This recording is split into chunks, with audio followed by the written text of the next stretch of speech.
Selamat datang di channel saya. Perkenalkan, saya Wahidatul Husna. Saya adalah guru di SMA Muhammadiyah 9 Surabaya. Di sini saya akan menjelaskan tentang permutasi dan kombinasi. Dalam menghadapi soal, siswa masih bingung apakah soal tersebut termasuk kombinasi atau permutasi. Jadi di sini saya akan menjelaskan contoh kasusnya. Ada dua soal. Yang pertama, di satu sekolah dari 5 calon dipilih 3 orang untuk jadikan ketua, sekretaris, dan bendahara OSIS. Maka berapa banyak susunan pengurus yang memungkinkan?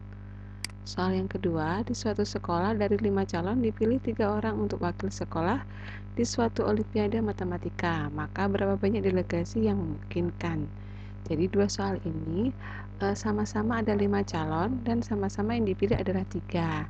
Nah, mana soal yang permutasi dan mana yang soal kombinasi?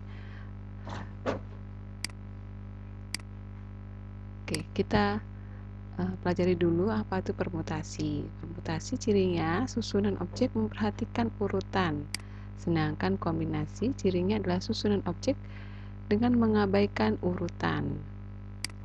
Rumusnya di mana P kombinasi R dari N adalah N faktorial dibagi N dikurangi R faktorial.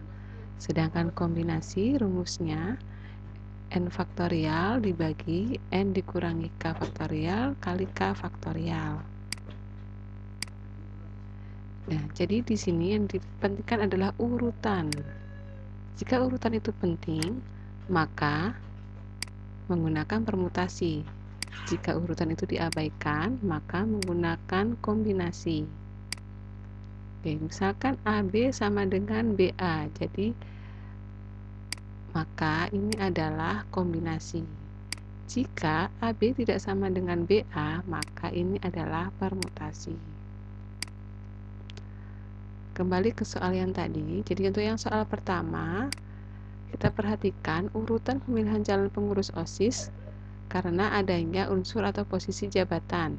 Misalkan A, B, C, maka A sebagai ketua, B sebagai sekretaris, dan C sebagai bendahara. Jelas berbeda dengan B, C, A, di mana B sebagai ketua, C sebagai sekretaris, dan A sebagai bendahara.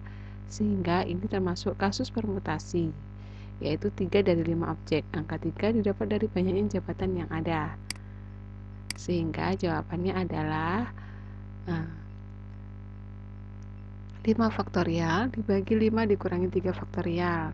Maka 5 faktorial kita jabarkan 5 kali 4 kali 3 kali 2 faktorial dibagi 2 faktorial. Sama dengan 5 kali 4 kali 3 sama dengan 60 kemungkinan. Untuk soal yang kedua, di dalam kasus ini tidak ada posisi yang diperhatikan. Siapapun yang dipilih mempunyai kedudukan yang sama, yaitu sama-sama wakil dari sekolah. Sehingga misal A, B, C yang terpilih, maka sama saja dengan yang B, C, A.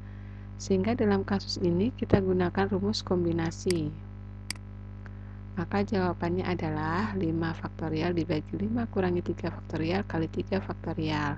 Sama dengan 5 kali 4 kali 3 faktorial dibagi 2 faktorial kali 3 faktorial. 3 faktorial hilang, kemudian 4 dibagi 2 sama dengan 2, maka hasilnya adalah 5 kali 2 sama dengan 10 kemungkinan.